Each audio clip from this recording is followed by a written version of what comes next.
এটা ছিল মাহার স্কুলের ঈদের ছুটির পর স্কুলের প্রথম দিন ছিল। যাই হোক, আর এটা ছিল মাহার টিফিন আওয়ারের টাইম। টিফিন আওয়ার টাইমে যখন তাদের হেড স্যার এসে বলল যে আম, আহ, আগামীকালকে একটা ফুটবল টুর্নামেন্ট আছে, তার জন্য বাচ্চারা কি হই হুল্লো করছে। আমি তখনই তাদের ক্লাসে উপস্থিত ছিলাম, মাকে টিফিন খাওয়াতে গিয়েছিলাম। যাই হোক, এখান দিয়ে বাচ্চারা খুব হই হুল্লো করছে। আমার কাছে দেখে বেশ ভালো লেগেছে, আমি একটা ভিডিও শ্যুট করে রেখেছি।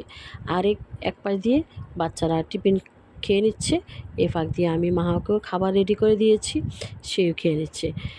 সে খাচ্ছে তো আর খুব মজা পাচ্ছে, যেহেতু বাচ্চারা খুব আনন্দ করছে। ছোট বাচ্চারা খুব হই হুল্লো করে নেচে নেচে বলছে যে খেলা হবে। যাই হোক, এ তো মাও খুব আনন্দে আছে।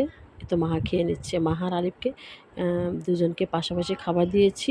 মাহা তার বান্ধবীর সাথে বসে খাচ্ছে, আর আমি পাশে বসে আছি। যাই হোক, বাইরে প্রচণ্ড গরম। যাক, এই পাশ দিয়ে কারেন্ট চলে গিয়েছে, মা খেতে পারছে না, বলছে আম্মু খাবো না। তারপর আমি বলছি আস্তে আস্তে খেয়ে নাও। যাই হোক, মা আস্তে আস্তে খেয়ে নিচ্ছে, আমি সময় যেহেতু হাতে আছে আমি বসে আছি।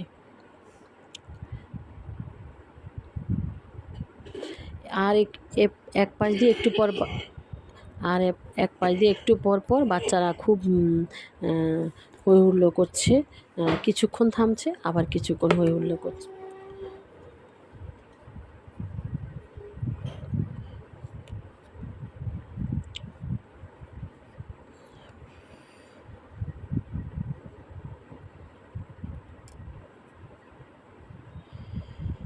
যাই হোক, আলহামদুলিল্লাহ, আমিও এদেরকে দেখে দেখে খুব মজা পাচ্ছি। মাহা এপাশ দিয়ে খেয়ে নিচ্ছে। মাহার জন্য একটা পানির নতুন পট নিয়েছি, পটটা বেশ সুন্দর। মাহা বলছে আম্মু অনেক সুন্দর। যাই হোক,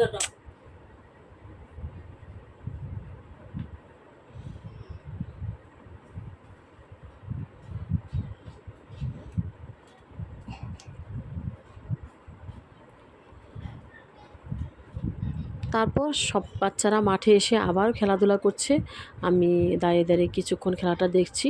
তারপর মাহার যেহেতু খাওয়া শেষ হয়ে গিয়েছে, বাসায় চলে যাব। আবার 4টায় মাহার ছুটি হবে, মাহা মাকে নিতে আসতে হবে। সবাই ভালো থাকুন, সুস্থ থাকুন। আল্লাহ হাফিজ, আসসালামু আলাইকুম। আজ এখানে রাখছি, আল্লাহ হাফিজ।